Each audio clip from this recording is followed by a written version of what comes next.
بسم اللہ الرحمن الرحیم۔ سامعین کرام، آپ سن رہے ہیں اردو کہانی شادی مرگ، جس کے راوی ہیں ملک صفدر حیات، اور اس کو تحریر کیا ہے حسام بٹ نے۔ آپ سن رہے ہیں اس سلسلے کی آخری اور قسط نمبر 4۔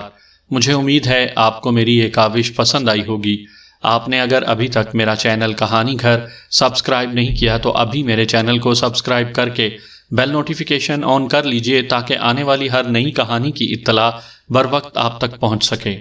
آپ کی اطلاع کے لیے میں عرض کرتا چلوں کہ اس کہانی کی تمام اقساط بالترتیب سننے کے لیے ڈسکرپشن میں مکمل پلے لسٹ کا لنک موجود ہے۔ تھوڑی ہی دیر بعد دینو چاچا نے آ کر تصدیق کر دی کہ چند روز قبل اس کی شیو بناتے ہوئے زلفی زلف تراش کا ہاتھ زخمی ہو گیا تھا۔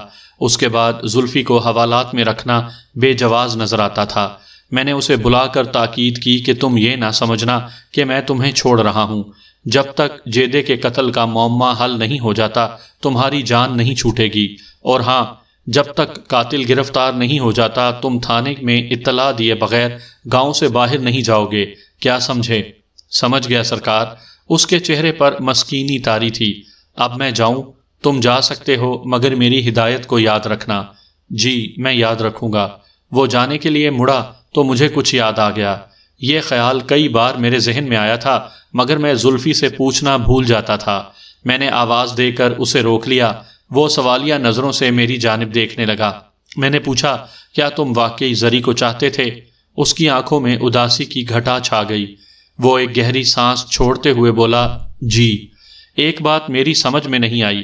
میں نے کہا، جب جیدے نے زری کو طلاق دے دی تھی اور زری عدت کے دن گزار رہی تھی تو تم نے ایک بار بھی اس سے ملنے کی کوشش نہیں کی؟ زری تو اب آزاد ہو چکی تھی، تم چاہتے تو اس سے شادی کر سکتے تھے، مگر تم نے اس سلسلے میں کوئی پیش رفت نہیں کی، بلکہ عدت پوری کرنے کے بعد زری نے اپنے باپ سے بھی زیادہ عمر کے ایک لاوارث بڈھے سے شادی کر لی۔ اس کی وجہ کیا تھی؟ وہ چند لمحے خلا میں گھورتا رہا، پھر بوجھل آواز میں بولا، وقت کسی کا انتظار نہیں کرتا۔ تم کہنا کیا چاہتے ہو ملک صاحب؟ وہ خوابناک لہجے میں بتانے لگا، جب زری کو طلاق ہوئی اس وقت ہمارے درمیان سینکڑوں نہیں، لاکھوں نہیں، بلکہ کروڑوں اربوں میل کی دوری پیدا ہو چکی تھی۔ اب ہمارے ملنے کی کوئی صورت نہیں رہی تھی۔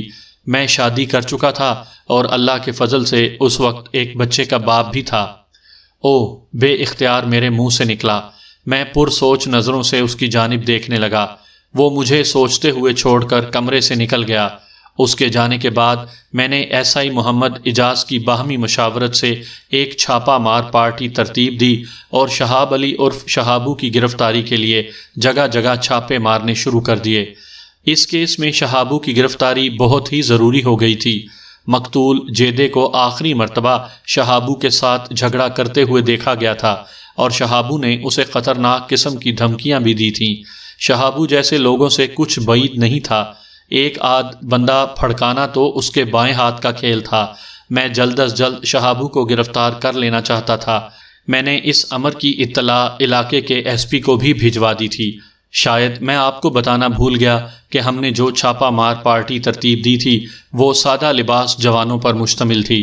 وہ صرف اس گاؤں ہی میں نہیں بلکہ آس پاس کے گاؤں میں بھی شہابو کو تلاش کرتے پھر رہے تھے، مگر ابھی تک اس کا سراغ نہیں ملا تھا۔ 2 روز بعد دوسرے علاقے کے تھانے کا ایک ASI اور 2 کانسٹیبل میرے پاس آئے۔ وہ تینوں اس وقت سادہ لباس میں تھے اور خاصے تھکے ہوئے دکھائی دیتے تھے۔ میں گھر جانے کی تیاری کر رہا تھا کہ انہیں دیکھ کر رک گیا۔ ASI نے اپنا تعارف کروانے کے بعد آمد کا مقصد ظاہر کیا۔ ملک صاحب، ہمیں اس گاؤں کے ایک آدمی شہابو کی تلاش ہے۔ شہابو کا نام سن کر میں سیدھا ہو کر بیٹھ گیا۔ میں نے پوچھا، کیوں؟ کوئی خاص بات؟ بات خاص ہی نہیں، بہت سنگین بھی ہے۔ اس نے بتایا، شہابو ہمیں چوری کی ایک واردات کے سلسلے میں مطلوب ہے۔ میرے استفسار پر ASI نے تفصیل بتاتے ہوئے کہا کہ چند روز قبل ان کے علاقے کے ایک گاؤں میں چوری ہو گئی تھی۔ 4 ڈھاٹا پوش افراد نے ایک غریب شخص کو زندہ درگور کر دیا تھا۔ اس کی بیٹی کی عنقریب شادی ہونے والی تھی، مگر ان ظالموں نے اس کے گھر کی صفائی کر دی تھی۔ وقت رخصت جب لٹیرے انہیں پولیس کی اطلاع دینے کی صورت میں خطرناک نتائج سے ڈرا رہے تھے تو فتح محمد کی بیٹی جس کی شادی ہونے والی تھی اس نے ایک شخص کی آواز پہچان لی۔ وہ انہی کے گاؤں کا رہنے والا طفیل عرف تافو تھا۔ لڑکی نے کسی قسم کی پرواہ کیے بغیر پولیس کو تافو کا نام بتا دیا۔ پولیس نے تافو کو گرفتار کر کے جب دھلائی کی تو اس نے سب کچھ اگل دیا اور اپنے ساتھیوں کے نام بتا دیے۔ اس کی مخبری پر 2 ساتھی تو گرفتار کر لیے گئے تھے، مگر ان کا چوتھا ساتھی ابھی تک لاپتہ تھا۔ بعد میں گرفتار ہونے والے دونوں افراد نے تشدد کی تاب نہ لاتے ہوئے بتا دیا کہ ان کا چوتھا ساتھی شہابو ہے۔ ان کا سرغنہ وہی تھا اور مال مسروقہ سب اسی کے پاس تھا۔ اپنی بات ختم کرنے کے بعد ASI نے کہا، ملک صاحب، بندہ آپ کے علاقے کا ہے، آپ اس کی گرفتاری کے سلسلے میں ہماری مدد کریں۔ میں تو خود کئی دن سے شہابو کی تلاش میں تھا۔ میں نے کہا، آپ نے بہت دیر کر دی یہاں آنے میں، بلکہ میرا خیال ہے کہ آپ دیر نہ بھی کرتے تو بھی کوئی فائدہ نہیں تھا۔ یہ کیا کہہ رہے ہیں آپ ملک صاحب؟ میں ٹھیک کہہ رہا ہوں۔ میں نے اسے بتایا، شہابو کی ہمیں بھی تلاش ہے۔ اس گاؤں میں قتل کی ایک سنگین واردات ہو گئی ہے، شہابو اسی سلسلے میں مطلوب ہے۔ ہم نے کئی جگہ اس کی تلاش میں چھاپے بھی مارے ہیں، مگر ابھی تک اس کا کوئی سراغ نہیں ملا۔ اوہ، تو یہ بات ہے۔ ASI کے چہرے پر مایوسی کے سائے لہرانے لگے۔ یہ شہابو اور نہ جانے ہمیں کہاں کہاں دوڑائے گا۔ آپ فکر نہ کریں، ہم جلد ہی اسے ڈھونڈ نکالیں گے، میں نے تشفی آمیز لہجے میں کہا۔ پھر ایک کانسٹیبل کو بلا کر حکم دیا، مہمانوں کے لیے کھانے پانی اور منجی بسترے کا انتظام کرو، یہ آج رات یہیں ٹھہریں گے۔ انہوں نے کوئی حیل و حجت کا مظاہرہ نہیں کیا۔ وہ جس علاقے سے آئے تھے وہ یہاں سے کافی دور تھا اور رات کے وقت واپس جانے کی ان میں ہمت نہیں تھی۔ وہ تھکن سے نڈھال نظر آتے تھے۔ میں ان کے قیام کے انتظامات سے مطمئن ہونے کے بعد گھر چلا گیا۔ میں آپ کو ایک بات بتانا بھول گیا، جیدے کے پوسٹ مارٹم کی رپورٹ نے اس بات کی تصدیق کر دی تھی کہ اس وقت اس کی موت واقع ہوئے 2 روز گزر چکے تھے جب ہمیں اس کی لاش ملی تھی۔ اس صورت میں شہابوں پر قتل کا شبہ مزید پختہ ہو گیا تھا۔ اب تو دوسرے تھانے کی پولیس بھی اسے تلاش کرتے ہوئے یہاں آن پہنچی تھی۔ اگلے روز میں ذرا تاخیر سے تھانے پہنچا تھا۔ اس دوران میں رات والے سرکاری مہمان رخصت ہو چکے تھے۔ جاتے جاتے انہوں نے منشی کے پاس میرے لیے پیغام چھوڑ دیا تھا کہ اگر مجھے شہابو کے بارے میں کسی قسم کا کوئی سراغ ملے تو میں ان کو بھی مطلع کروں، تاکہ غریب فتح محمد کی بیٹی کے زیورات اور جہیز کا دیگر سامان برآمد کیا جا سکے۔ میں تو خود بھی یہی چاہتا تھا کہ شہابو ہاتھ لگ جائے، مگر ایسا لگتا تھا جیسے اسے زمین نگل گئی ہو۔ میں اپنی کرسی پر جا کر بیٹھا ہی تھا کہ ایک کانسٹیبل نے سلطان کی آمد کی اطلاع دی۔ میں نے اسے فوراً اندر بلا لیا۔ وہ میرے سامنے بیٹھ چکا تو میں نے پوچھا، کیا بات ہے سلطان؟ بہت پرجوش نظر آ رہے ہو۔ ایک اہم اطلاع لے کر آیا ہوں حضور، وہ اپنے مخصوص انداز میں بولا۔ کیسی اطلاع؟ میں ہماتن گوش ہو گیا۔ شہابو کا سراغ لگا لیا ہے میں نے۔ میں اچھل پڑا۔ کہاں ہے؟ میں نے جلدی سے کہا۔ تم نے اسے کہاں دیکھا ہے؟ میں نے اسے اپنی آنکھوں سے نہیں دیکھا سرکار، اس نے بتایا، بلکہ میرے ایک خاص آدمی نے مجھے خبر دی ہے کہ شہابو چودھری حشمت علی کی حویلی میں روپوش ہے۔ چودھری حشمت علی کی حویلی؟ جی سرکار، میں نے الجھن آمیز لہجے میں دریافت کیا، مگر وہ وہاں کیوں روپوش ہے؟ ان چودھریوں اور بڑے زمینداروں کا سارا کاروبار انہی لٹیروں، بدماش قسم کے لوگوں اور قاتلوں کے بل بوتے پر چلتا ہے۔ مصیبت کے وقت شہابو جیسے لوگ اپنے پشت پناہوں کی حویلیوں ہی میں پناہ ڈھونڈتے ہیں۔ پولیس کو شہابو کی تلاش ہے اور شہابو پولیس کی آنکھوں میں دھول جھونکتا پھر رہا ہے۔ میں نے کہا، سوچ لو سلطان، کوئی گڑبڑ نہ ہو جائے۔ چودھری حشمت کوئی عام آدمی نہیں ہے کہ ہم دن دناتے ہوئے اس کے گھر میں داخل ہو جائیں گے۔ مجھے اس کی حویلی کی تلاشی کے لیے خصوصی تیاری کرنی پڑے گی، کہیں تمہارے مخبر کی اطلاع غلط ثابت نہ ہو جائے۔ سوال ہی پیدا نہیں ہوتا جناب، وہ پروسوک لہجے میں بولا۔ میرا مخبر ناقص اطلاع نہیں دے سکتا، اس نے خود شہابو کو حویلی میں دیکھا ہے۔ ملک صاحب، ایک بات واضح کر دوں کہ میرا آدمی اندر ہی کا شخص ہے۔ وہ چودھری حشمت علی کی حویلی میں ایک ملازم کی حیثیت سے کام کرتا ہے۔ ٹھیک ہے، اب میں دیکھ لوں گا شہابو کو اور اس کے پشت پناہ کو۔ میں نے ایک فیصلے پر پہنچتے ہوئے کہا، تم اب جا سکتے ہو۔ حضور، میرا انعام؟ وہ ہونٹوں پر مسکراہٹ سجاتے ہوئے بولا، وہ تمہیں ضرور ملے گا۔ میں نے جلدی سے کہا، پہلے مجھے شہابو کو گرفتار کر لینے دو۔ جیسے آپ کی مرضی سرکار۔ سلطان مجھے سلام کرنے کے بعد وہاں سے چلا گیا۔ اس کے رخصت ہونے کے بعد میں نے گھڑی میں وقت دیکھا تو مجھے مایوسی ہوئی۔ اس وقت دن کا 1 بج رہا تھا۔ میں یہ چاہتا تھا کہ آج ہی جا کر عدالت سے چودھری حشمت علی کی حویلی میں کارروائی کا اجازت نامہ لے آؤں، مگر مجھے یقین تھا کہ عدالت تک پہنچتے پہنچتے اس کا وقت ختم ہو جائے گا اور مجھے خالی ہاتھ واپس آنا پڑے گا۔ میں نے مایوسی کو خود پر طاری ہونے نہیں دیا اور SI محمد اجاز کو اپنے کمرے میں بلا کر دیگر ضروری انتظام کرنے لگا۔ چودھری کی حویلی پر چھاپا مارنے کے لیے ہم نے کوئی درجن بھر آدمیوں کا انتخاب کر لیا جو سادہ لباس میں حویلی کو چاروں طرف سے گھیرے رہتے۔ حویلی کے اندر کارروائی کے لیے صرف مجھے اور محمد اجاز ہی کو گھسنا تھا۔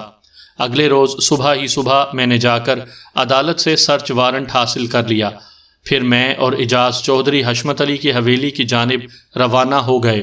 سادہ لباس جوانوں کو ہم نے 1 گھنٹہ قبل بھیج دیا تھا اور وہ پوری تیاری کے ساتھ حویلی کے چاروں طرف موجود تھے۔ یہ انتظامات میں نے اس لیے کیے تھے کہ اگر شہابو نے کسی خفیہ راستے سے حویلی سے فرار ہونے کی کوشش کی تو اس کو اس کوشش میں ناکام بنایا جا سکے۔ ہم دونوں اس وقت وردی میں تھے۔ چودھری حشمت اس وقت حویلی ہی میں تھا اور بیٹھک میں موجود لوگوں سے باتیں کر رہا تھا۔ ہماری آمد پر اسے ذرا سی بھی پریشانی نہیں ہوئی۔ اس نے خوش دلی سے ہمارا استقبال کیا، ہمیں بیٹھنے کے لیے کہا اور ہماری آمد کا مقصد پوچھا۔ میں نے چھٹتے ہی کہا، ہم یہاں بیٹھنے کے لیے نہیں آئے ہیں، شہابو کو ہمارے حوالے کر دیں۔ شہابو کا نام سن کر اس کے چہرے پر ایک لمحے کے لیے تغیر نمودار ہوا، مگر دوسرے ہی لمحے وہ چہرے کے تاثرات پر قابو پا کر بولا، ملک صاحب آپ تشریف تو رکھیں، ذرا ہمیں خدمت کا موقع تو دیں۔ میں نے کھڑے کھڑے کہا، چودھری صاحب ہم یہاں اپنی خدمتیں کروانے نہیں آئے، شہابو کو لینے آئے ہیں، آپ خوامخواہ ہمارا وقت ضائع نہ کریں۔ میرے انداز نے اسے تکلیف تو بہت پہنچائی تھی، مگر وہ ضبط کر کے بولا، آپ بیٹھیں تو جناب۔ میں نے بدستور خشک لہجے میں کہا، چودھری صاحب آپ قانونی معاملات میں رکاوٹ ڈالنے کی کوشش کر رہے ہیں۔ وہ بھری بیٹھک میں اپنی توہین کے احساس سے تل ملا کر رہ گیا۔ وہ کوئی عام آدمی نہیں تھا جو پولیس والوں کے روب میں آ جاتا، مگر میں بھی ان پولیس والوں میں سے نہیں تھا جو چودھریوں کے روب میں آ جاتے ہیں۔ اچانک چودھری کے تیور بگڑ گئے۔ وہ نخوت بھرے لہجے میں بولا، شہابو کو کہیں اور جا کر تلاش کریں ملک صاحب، میرا اس سے کیا تعلق بھی پتہ چل جائے گا چودھری، ذرا شہابو تو ہاتھ آ جائے، وہ یہاں نہیں ہے، میں خالی ہاتھ نہیں جاؤں گا۔ وہ طنزیہ لہجے میں بولا، میں بے بس اور لاچار قانون کی کوئی مدد نہیں کر سکتا۔ اچانک ایک نوجوان بیٹھک میں ہی داخل ہوا، اس کی عمر 18-20 کے لگ بھگ ہوگی۔ چودھری حشمت علی کو ہمارے ساتھ گرما گرمی کرتے دیکھا تو حیرت بھرے لہجے میں پوچھا، یہاں کیا ہو رہا ہے ڈیڈ؟ What's wrong? وہ نوجوان چودھری حشمت کو ڈیڈ کہہ رہا تھا۔ اس سے یہ بات تو واضح ہو گئی کہ وہ چودھری کا بیٹا تھا۔ یہ بات میرے علم میں تھی کہ چودھری کا ایک بیٹا انگلینڈ میں تعلیم حاصل کر رہا تھا۔ یقیناً یہ نوجوان وہی تھا جو انگریزوں کے مخصوص لب و لہجے میں انگریزی بول رہا تھا۔ کچھ نہیں بیٹا، تم اندر جاؤ، چودھری نے کہا۔ تھانے دار صاحب ایک خاص مسئلے پر بات کر رہے ہیں۔ چودھری کی بات اس نوجوان کے حلق سے نہیں اتری۔ وہ میرے تیور دیکھ کر بھانپ چکا تھا کہ معاملہ وہ نہیں تھا جو چودھری بیان کر رہا تھا۔ اس نے مشکوک نظروں سے میری جانب دیکھا، پھر پوچھا، واٹس پرابلم ینگ پولیس مین؟ میں نے جواباً انگریزی میں اسے صورتحال سے آگاہ کیا۔ چودھری کے پلے میری کوئی بات نہیں پڑی تھی، تاہم وہ بیٹے کے چہرے کے تاثرات اور شہابو، مرڈر، شیلٹر، کرائم، اریسٹ وغیرہ جیسے الفاظ میرے منہ سے ادا ہوتے سن کر سمجھ گیا تھا کہ میں نے اس کا کچا چٹھا اس کے ولایت پلٹ صاحبزادے کے سامنے کھول کر رکھ دیا تھا۔ وہ لڑکا حیرت زدہ نظروں سے باری باری کبھی مجھے اور کبھی چودھری حشمت علی کو دیکھ رہا تھا۔ میں حویلی کی تلاشی لینا چاہتا ہوں، میں نے چودھری کی آنکھوں میں جھانکتے ہوئے کہا۔ وہ بپھر کر بولا، تلاشیاں تو کمین لوگوں کے گھروں کی لی جاتی ہیں، ہم چودھری ہیں اس گاؤں کے، ذرا منہ سنبھال کر بات کرو۔ تم بھی ہوش سنبھال کر میری بات سنو چودھری، میں نے ٹھوس لہجے میں کہا۔ سیدھی طرح شہابو کو ہمارے حوالے کر دو، ورنہ مجبوراً ہمیں حویلی کے ایک ایک کونے میں جھانکنا پڑے گا۔ چودھری کا انگریزی گفتار بیٹا صورتحال کی نزاکت کو سمجھ چکا تھا اور میرے عزائم کا بھی اسے اندازہ ہو گیا تھا۔ اس نے ڈائریکٹ مجھ سے سوال کیا، آپ کورٹ پرمیشن لائے ہیں ساتھ؟ Search warrant? اس کے بغیر تو آپ تلاشی کا کوئی اختیار نہیں رکھتے۔ اس نے اپنی دانست میں مجھے چت کرنے کی کوشش کی تھی۔ مگر میں بھی کوئی کچی گولیاں نہیں کھیلا ہوا تھا۔ میں نے جیب سے خانہ تلاشی کا عدالتی اجازت نامہ نکال کر اس کی نظروں کے سامنے لہرایا۔ اس نے میرے ہاتھ سے وارنٹ لے کر بغور اس کا جائزہ لیا، پھر مطمئن ہونے کے بعد وارنٹ مجھے واپس دیتے ہوئے بولا، او آئی سی، یو آر فلی پریپیئرڈ۔ آپ تو پوری تیاری کے ساتھ آئے ہیں۔ میں نے جواب دیا، یس دیٹ از۔ چودھری زادے نے سوالیہ نظروں سے اپنے باپ کی جانب دیکھا۔ سرچ وارنٹ کی موجودگی میں چودھری کے لیے کسی حیل و حجت کی گنجائش باقی نہیں رہی تھی۔ وہ اب ہمارے راستے کی دیوار نہیں بن سکتا تھا۔ اپنی ناکامی پر وہ اندر ہی اندر پیچ و تاب کھا رہا تھا، مگر اس کا بس نہیں چلتا تھا کہ ہمیں بے عزت کر کے اپنی حویلی سے نکال دیتا۔ آخر کار اس نے شکست خوردہ لہجے میں کہا، ٹھیک ہے ملک صاحب، آپ اپنا شوق پورا کر لیں، مگر میں پھر کہہ رہا ہوں یہاں سے آپ کو کچھ نہیں ملے گا۔ میں نے اس کے مشورے کو نظر انداز کرتے ہوئے محمد اجاز کو اشارہ کیا اور حویلی کے اندرونی حصے کی جانب قدم بڑھا دیے۔ ٹھہرو جی، ذرا رک جاؤ۔ چودھری ہمارے سامنے آتے ہوئے بولا، آپ کچھ دیر یہاں ٹھہر جائیں، میں گھر کی خواتین کو ایک طرف کر دوں۔ میں نے سوالیہ نظروں سے ایس آئی محمد اجاز کی طرف دیکھا۔ میرے ذہن میں جس سوال نے سر ابھارا تھا وہی بات اجاز حسین کے ہونٹوں پر آ گئی، ملک صاحب ذرا ہوشیاری سے۔ چودھری ہوراندہ کوئی وسع یعنی بھروسہ نہیں ہے، وہ خواتین کو ایک طرف کرتے کرتے کہیں شہابو ہی کو نہ دوسری طرف کر دیں۔ جتنی دیر ہم دونوں آنکھوں کی زبان سے سوال و جواب کرتے رہے، اسی دوران میں چودھری حشمت علی بیٹھک سے نکل کر حویلی کے اندرونی حصے کی طرف جا چکا تھا۔ ہم دونوں بھی اس کے پیچھے لپکے، مگر ہمیں شاید دیر ہو چکی تھی۔ اس بات کا اندازہ ہمیں حویلی کے باہر سے آنے والی فائر کی آواز سے ہوا۔ ہمارے سادہ لباس آدمیوں نے حویلی کو چاروں جانب سے گھیر رکھا تھا۔ شاید شہابو کو چودھری نے کسی خفیہ راستے سے باہر نکال دیا تھا اور ہمارے آدمی اس کے پیچھے لگ گئے تھے۔ گولی کی آواز سن کر میں تشویش میں مبتلا ہو گیا تھا۔ میں نے اپنے جوانوں کو خصوصی ہدایات دے رکھی تھی کہ انتہائی ناگزیر حالت ہی میں اسلحے کا استعمال کریں، ورنہ وہ شہابو کو یوں ہی قابو کرنے کی کوشش کریں تو کیا کہیں شہابو نے اپنی حفاظت میں پولیس والوں پر گولی تو نہیں چلا دی تھی؟ اندر کی جانب بڑھتے ہوئے میرے قدم اچانک رک گئے تھے۔ میں نے محمد اجاز سے کہا، باہر کوئی گڑبڑ ہو چکی ہے، ہمیں فوراً وہاں جانا چاہیے۔ اس نے اسبات میں سر ہلایا اور تیزی کے ساتھ بھاگتا ہوا میرے ہمراہ حویلی سے باہر آ گیا۔ حویلی کے گیٹ کے پاس موجود پولیس والا ہمیں دیکھتے ہی دوڑ کر ہمارے پاس آیا۔ کیا ہوا ہے ادھر؟ میں نے جلدی سے پوچھا۔ یہ فائر کی آواز کیسی تھی؟ وہ حویلی کے عقبی حصے کی جانب اشارہ کرتے ہوئے بولا، ادھر ہوا ہے جی فائر۔ اس کی بات ختم ہوئی ہی تھی کہ ایک اور فائر ہوا۔ یہ آواز نسبتاً زیادہ فاصلے سے آئی تھی، مگر سمت وہی تھی، یعنی حویلی کا عقبی حصہ۔ میں ایس آئی اجاز کے ساتھ بھاگتا ہوا حویلی کے عقبی حصے کی طرف پہنچا۔ وہاں دو سادہ لباس کانسٹیبلوں نے اپنے ایک ساتھی کو تھام رکھا تھا۔ جس سپاہی کو انہوں نے سہارا دے رکھا تھا اس کا بازو شدید زخمی تھا اور وہاں سے خون بھل بھل نکل رہا تھا۔ میرے استفسار پر ایک کانسٹیبل نے بتایا، وہ مسلح ہے جناب۔ اس کا اشارہ مفرور شہابو کی طرف تھا۔ وہ جیسے ہی حویلی کے پچھلے حصے سے برآمد ہوا، ہم نے اسے قابو کرنے کی کوشش کی۔ منظور علی تو تقریباً اس کے سر پر پہنچ چکا تھا۔ اس مردود نے آؤ دیکھا نہ تاؤ فوراً منظور پر فائر کر دیا۔ جب تک ہم دونوں اپنے ہتھیار برآمد کرتے، شہابو نے کھیتوں کی جانب دوڑ لگا دی۔ باقی لوگ کدھر ہیں؟ فائرنگ کی آواز سن کر سب اسی طرف چلے آئے تھے۔ اس نے بتایا، بس ہم دو ہی ہیں یہاں، وہ تمام لوگ شہابو کے تعاقب میں گئے ہیں۔ ہم زخمی منظور کے پاس رک گئے تھے۔ تم اسے فوراً ہسپتال پہنچاؤ، میں نے تہکمانہ لہجے میں کہا۔ ہری اپ۔ اوکے سر، اس نے بیک زبان کہا اور زخمی سپاہی منظور کو تانگے میں ڈال کر شہر کی جانب روانہ ہو گئے۔ کھیتوں کی جانب سے ایک اور فائر کی آواز آئی۔ ہم نے کھیتوں کی طرف دوڑ لگا دی۔ میں نے دیکھا مسلح پولیس فورس مکئی کے کھیتوں میں داخل ہو رہی تھی۔ میں نے چیخ کر انہیں ایسا کرنے سے روک دیا۔ ٹھہر جاؤ، کوئی کھیت کے اندر نہ جائے، بلکہ اس کھیت کو چاروں طرف سے گھیر لو۔ شہابو کے فرار کے تمام راستے مسدود کر دو۔ وہ تمام جوان رک گئے۔ اتنی دیر میں ہم بھی وہاں پہنچ گئے۔ میرے حکم کے مطابق انہوں نے جلدی سے پورے کھیت کو اپنے نرغے میں لے لیا۔ کھیت زیادہ بڑا نہیں تھا۔ خوش قسمتی ہمارا ساتھ دے رہی تھی کہ مکئی کی کٹائی کا سیزن چل رہا تھا اور بیشتر کھیتوں کی فصل کاٹی جا چکی تھی۔ اکا دکا کھیتوں ہی میں فصل کھڑی نظر آ رہی تھی۔ ورنہ تو کھیت ایک دوسرے سے اس طرح پیوستہ ہوتے ہیں کہ تا حد نگاہ فصل ہی فصل نظر آتی ہے۔ ایسی صورت میں آدم قد فصل کے اندر گھس کر کسی کو تلاش کرنا ایک دشوار کام ہوتا ہے، مگر خیریت گزری کہ 2-4 کھیتوں میں مکئی کی فصل باقی رہ گئی تھی۔ اسی حصے کو پولیس کے مسلح جوانوں نے گھیر لیا۔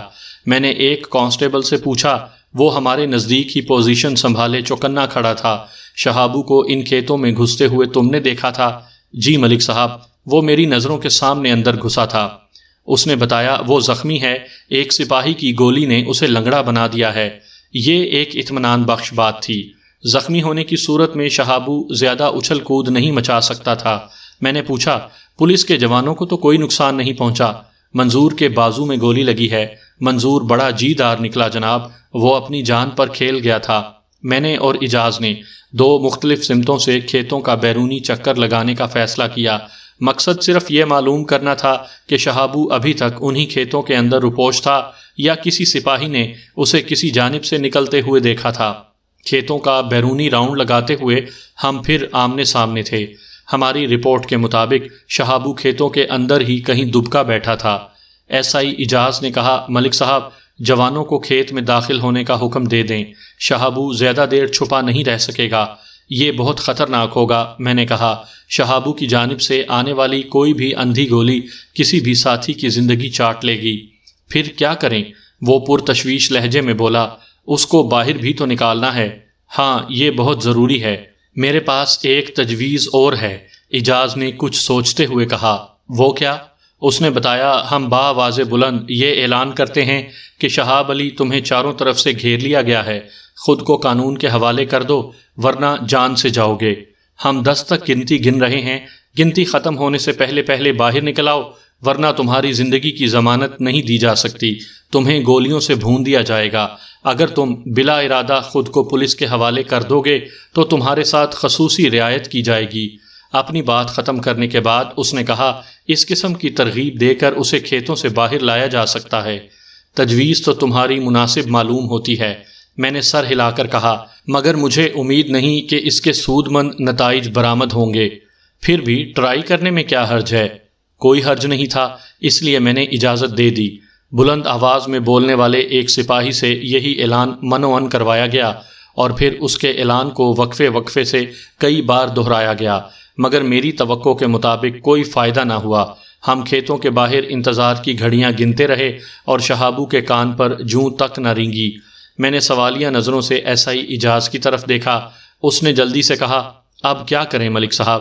ایک تجویز میرے پاس بھی ہے، میں نے سنجیدہ لہجے میں کہا، اور مجھے یقین ہے کہ وہ نہایت ہی مؤثر ثابت ہوگی۔ میں ایس آئی اجاز کا افسر تھا، میرے پاس اس سے زیادہ اختیارات تھے۔ میں کوئی بھی قدم اٹھانے سے پہلے اس سے اجازت لینے یا اس سے مشورہ کرنے کا پابند نہیں تھا، لیکن میں نے اپنے ماتحتوں کے ساتھ ہمیشہ دوستانہ رویہ رکھا تھا اور ذرا سی بات میں ان سے صلاح کر لیا کرتا تھا۔ میرا تجربہ تھا کہ اس طرح اعتماد کی فضا میں زیادہ بہتر کام ہو سکتا تھا۔ محمد اجاز نے میری بات سنتے ہی فوراً سوال کیا، آپ کی تجویز کیا ہے ملک صاحب؟ کھیتوں میں آگ لگا دی جائے۔ وہ بھونچکا رہ گیا، مگر اس طرح تو بہت نقصان ہو جائے گا۔ ایک قاتل، چور اور ڈکیت کو گرفتار کرنے کے لیے اتنا نقصان تو کیا جا سکتا ہے۔ میں نے کہا، جب کھیت دھڑا دھڑ جل رہے ہوں گے تو شہابو کے پاس گرفتاری دینے کے سوا کوئی چارہ نہیں رہے گا۔ بات تو آپ کی دل کو لگتی ہے، بس تو پھر ٹھیک ہے، میں نے کہا، اور یہ کام ہم دونوں ہی کریں گے۔ تمہارے پاس ماچس تو ہوگی؟ جی ملک صاحب۔ اس نے ماچس نکال کر میری طرف بڑھائی۔ کبھی کبھی سگریٹ نوشی کی عادت بھی باعث رحمت ثابت ہوتی ہے، میں نے سادگی سے کہا۔ وہ جھینپ گیا۔ محمد اجاز سگریٹ تو پیتا تھا مگر میرے سامنے نہیں۔ وہ میرا احترام کرتا تھا اور مجھے اپنا بزرگ سمجھتا تھا، میں بھی اسے اپنی اولاد کی جگہ دیکھتا تھا۔ میں نے اس کی خفت مٹانے کے لیے کہا، چلو ایک طرف سے تم شروع ہو جاؤ، دوسری طرف سے میں کام شروع کرتا ہوں۔ میں نے ماچس کھول کر اس کی آدھی تیلیاں اس کی جانب بڑھا دیں، پھر ڈبیا کو بھی 2 حصوں میں اس طرح پھاڑ دیا کہ مسالے والا ایک حصہ ہم دونوں نے لے لیا۔ چاروں طرف سے آگ لگنی چاہیے، ذرا احتیاط سے۔ قدرت پوری طرح ہمارا ساتھ دینے کے لیے تیار تھی۔ اس وقت ہوا بالکل بند تھی، ورنہ کھلی جگہ پر آگ جلانا مشکل ہو جاتا۔ ہم آگ لگاتے ہوئے جہاں جہاں سے گزر رہے تھے وہاں پر موجود پولیس اہلکاروں کو اپنے منصوبے سے آگاہ بھی کرتے جا رہے تھے۔ دیکھتے ہی دیکھتے مکئی کے کھیتوں نے چاروں طرف سے آگ پکڑ لی۔ آگ کا پھیلاؤ بڑی تیز رفتاری سے کھیتوں کے اندرونی حصے کی جانب بڑھتا جا رہا تھا۔ مکئی کے تیار پودے دھڑا دھڑ جل رہے تھے۔ دھوئیں کے بادل آسمان کی طرف اٹھ رہے تھے، مگر شہابو کی جانب سے کوئی رد عمل ظاہر نہیں ہو رہا تھا۔ ایک لمحے کو تو مجھے شک گزرا کہ شہابو سرے سے ان کھیتوں میں موجود ہی نہیں ہے، مگر اسی وقت میرے کانوں میں اس کی چیختی ہوئی آواز آئی، میں آ رہا ہوں، مجھے زندہ مت جلاؤ، میں خود کو قانون کے حوالے کر رہا ہوں، خدا را اس آگ پر قابو پالو۔ اس کے بعد کی کہانی کچھ زیادہ پیچیدہ نہیں۔ شہابو کو آہنی زیور پہنا دیا گیا۔ جب ہم اسے گرفتار کر کے حویلی کے پاس سے گزرے تو چودھری حشمت علی نے اسے بچانے کی آخری کوشش کی۔ ملک صاحب، ابھی کچھ نہیں بگڑا ہے، گھر کی بات گھر ہی میں رہنے دیں، مجھ سے مکا کر لیں۔ میں نے اس کی آنکھوں میں دیکھتے ہوئے فخریہ لہجے میں کہا، چودھری، میں نے کہا تھا نا کہ خالی ہاتھ واپس نہیں جاؤں گا، میں تمہاری منہ مانگی رقم ادا کرنے کو تیار ہوں۔ اس نے مجھے کھلم کھلا رشوت پیش کرنے کی کوشش کرتے ہوئے کہا، شہابو کو چھوڑ دو، تم اپنی رقم کو عدالت میں خرچ کرنا چودھری، یہ تو اب نہیں چھوٹنے والا، تم مجھ سے دشمنی ڈال کر اچھا نہیں کر رہے ہو تھانے دار۔ اس نے دھمکی آمیز لہجے میں کہا، میری پہنچ بہت اوپر تک ہے، میں تمہارا تبادلہ بھی کروا سکتا ہوں، یہ گیدڑ بھبکیاں کسی اور کو دینا، میں تمہارے روب میں آنے والا نہیں ہوں، تمہارے جیسے دو چار چودھری تو میری جیب میں رکھے ہوتے ہیں۔ میرے طرز تخاطب نے اس کی انا کو بری طرح مجروح کیا تھا۔ وہ بولا تو اس کے منہ سے کف جاری تھا، میں تمہیں دیکھ لوں گا، تیل دیکھو اور تیل کی دھار دیکھو۔ میں نے چوٹ کی اور کچھ نظر نہ آئے تو اپنے یار کو دیکھو۔ میں نے شہابو کی جانب اشارہ کیا۔ چودھری تل ملا کر رہ گیا، بے بسی اس کی ایک ایک حرکت سے پھوٹی پڑ رہی تھی۔ اجاز نے شہابو کو دھکا دیتے ہوئے کہا، اب بھول جا اپنے مامے کو، کچھ ہمیں بھی تو مہمان نوازی کا موقع دے۔ بہت دن تک حویلی میں چھپ چھپ کر خاطریں کروا لیں۔